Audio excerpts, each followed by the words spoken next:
The number of Americans in particular, not only, but Americans, who seem to think that the Islamic Republic of Iran doesn't pose a threat to them is astronomical.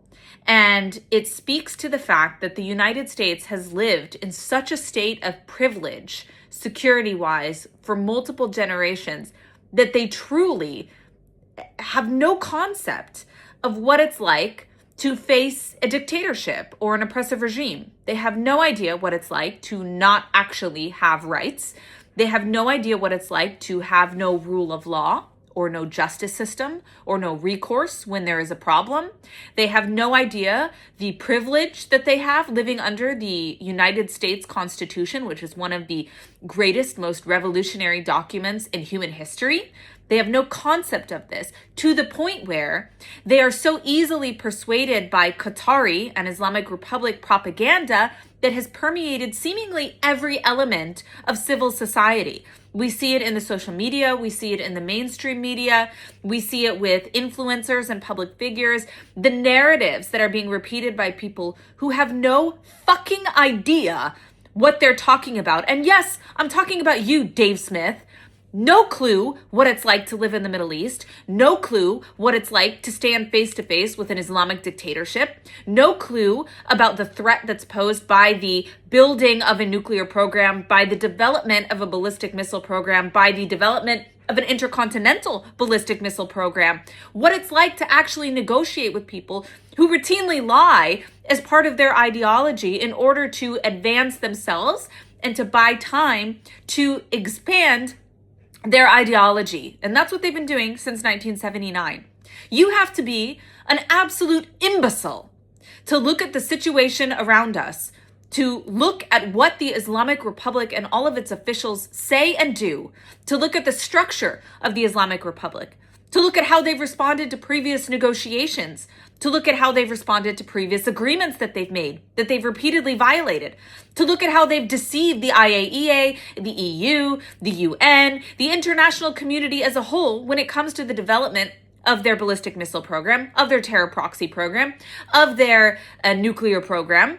All of this has been happening right under our noses. And instead of the media doing their job to report on this, we have seen for years the media be bought off by the Islamic Republic lobbyists and their supporters, whether ideologically or because they are paid. And they have dominated the narrative. The voice of the Iranian people, the 92 million people that exist in Iran today, has been utterly silenced, has been decimated by the lobbies of the Islamic Republic. And when you hear people going on American TV and talking about how we shouldn't have boots on the ground and this is a pointless war and Iran doesn't pose a threat, do you understand that those are talking points of the regime itself? Do you understand that you are helping to keep alive, to perpetuate the greatest human rights abuser of our time?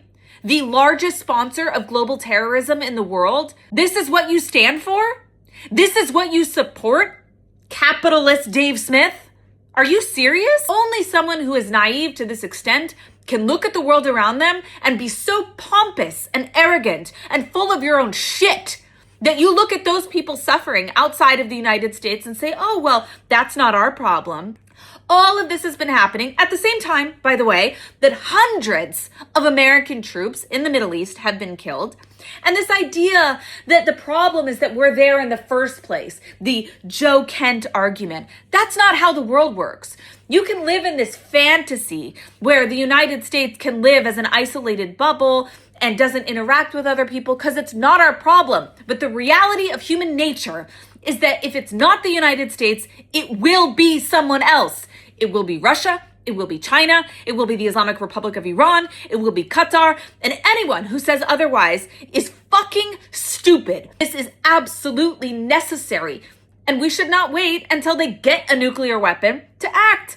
We should act now, unlike what we did with North Korea. And in fact, it's even more pertinent right now because unlike North Korea, the Islamic Republic of Iran has sworn itself to the destruction not only of the state of Israel, but of the United States itself and the entire West. And they have acted on that for many, many decades.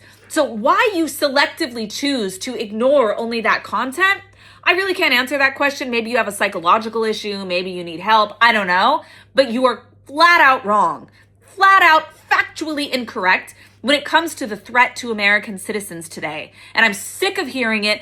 And I'm sick of hearing the excuses. And I'm sick of looking at the media and seeing the absolute horseshit about how this isn't our fight. They're not actually an imminent threat.